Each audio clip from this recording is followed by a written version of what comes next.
A former two-term congressman and a three-term U.S. senator from Pennsylvania, considered a strong social and fiscal conservative. Senator Santorum was called the winner of the September 22nd Fox News Google Republican debate by a number of political reporters after he aggressively attacked Governor Rick Perry for his views on illegal immigration.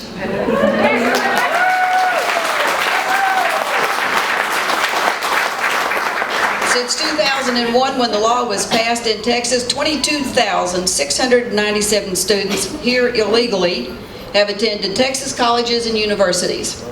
State officials were not able to provide data on how many of them actually graduated. The number of illegal immigrant college students paying in-state tuition and receiving financial aid in Texas public colleges and universities continues to climb.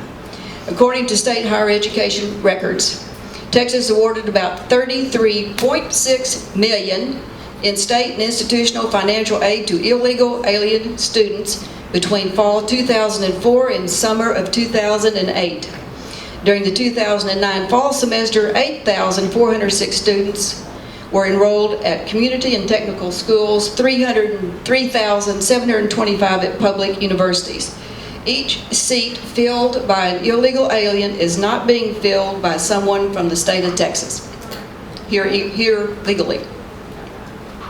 Students that are illegally in this country should not be able to go to college or university subsidized by us taxpayers. Texas can choose to opt out, as Arizona and other states have. So now, please welcome Senator Santorum for standing up for taxpayers. Yeah.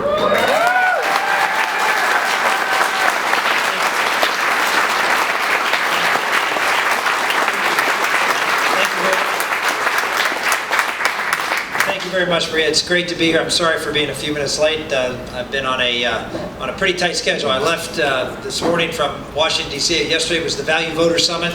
I guess it's still going on today, but I left town at 3 o'clock. Well, I got up at 3 o'clock your time this morning to be here, and I've done two town hall meetings, one with a Tea Party group earlier, and one before that with a Republican men's club in Rockwall. So I've been traveling around the state, and tonight I'm heading to a speech in Arlington, speaking at the CareNet pregnancy dinner tonight, helping them in their effort to support that institution. So, and tomorrow morning I'll be doing Fox News Sunday from Dallas. So keep an eye out. Since I am late, what I'm going to do is, and since usually I do not like to give long talks to Tea Party groups because I know the Tea Party folks love to ask questions and get down to it and kick the tires, I'm gonna take all the time that I'm late out of my speech, and what I'm gonna do is just say this, that I am grateful to what the Tea Party movement has done for this country. You have awakened a very important sleepy electorate that has, the best way I can put it, almost on narcotics and dependency that has sort of come over this country, that government is there to take care of them. And that their job is to just go along with what the government wants them to do, whether it's these programs that Marie just talked about. But you have awakened America that our country is a great country because we are a country that has limited government and that believes in free people. And that America changed the world because of just that. That we are a country that believe that rights come to us from God. Where do we find that? In our founding document, the Declaration of Independence. And they come to us from God, and what God is that? It's the God of Abraham, Isaac, and Jacob. We know this. We know this because that's what our founders wrote. That is the reality, that this is a God that gives each of us rights. No other country in the history of the world prior to America believed that. Established a government based on that. We were the first, and we changed the world. Prior to America, every government believed, if they believed in God at all, believed that rights came to the king or to the emperor. And it was the government's job to allocate those rights to the classes of people for the benefit of the people, always for the benefit of the people. And our founders said, no, we're going to do it different. We were going to establish a country with God-given rights for each and every person. And the understanding was that when God gave us rights, we were people of the book. And guess what? He didn't give us rights and say, do whatever you want to do. He gave us rights and he gave us laws.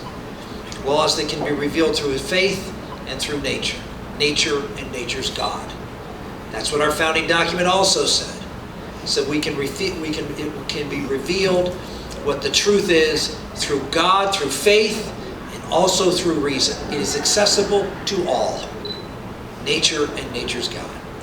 And they wrote that in this Declaration of Independence, that the rights were to life, liberty, and the pursuit of happiness. Very interesting little turn, which is, I didn't realize this, but of course they're foundational rights. I mean, you have to have life first, right? Nothing really much matters unless we have a government that respects all human life. Do we do that today? No, we do not. Are we a country that allows for freedom the way our founders envisioned freedom? The answer is no, we do not. We have government who is controlling us. Why? Well, there's several reasons for that, and I'll get into it in some of the questions. But freedom to do what? To pursue happiness. Here's an interesting little tidbit. Go back and look up the dictionary definition of happiness at the time of our founders. And you know what you'll find? One of the definitions, the principal definition, was to do the morally right thing. Why? Because our founders understood that true happiness comes from doing God's will, right? Doing something that you are rightly ordered to do. In America today, we see happiness is equivalent to pleasure. You see folks even within our own party that say, oh, you know, we don't need any laws, just people should be able to do whatever they want to do. Well, people do whatever they want to do, not in a morally ordered way. You don't have freedom. You have chaos, and then you have government oppression to control the chaos. So John Adams said this about our Constitution. Our Constitution was made for a moral and religious people. It is wholly inadequate to the governance of any other. Why? We are only as free as well we behave. Right? And so we have this moral enterprise that's America, where our founders said we are going to create this moral enterprise, and then we're going to have a government, a constitution that's going to be limited on a federal level to protect those rights. That's what our Constitution's there to do. It's not to do things for people, but allow them the ability to provide for themselves, their family, and of course, to do God's will. Right? And we can build a great country believing in you. What I said when I announced for president, I said in 2008, America was convinced that they needed a president who they could believe in. Now America, thanks to the Tea Party, understands that what they need is a president that believes in them. And that's the difference in this world.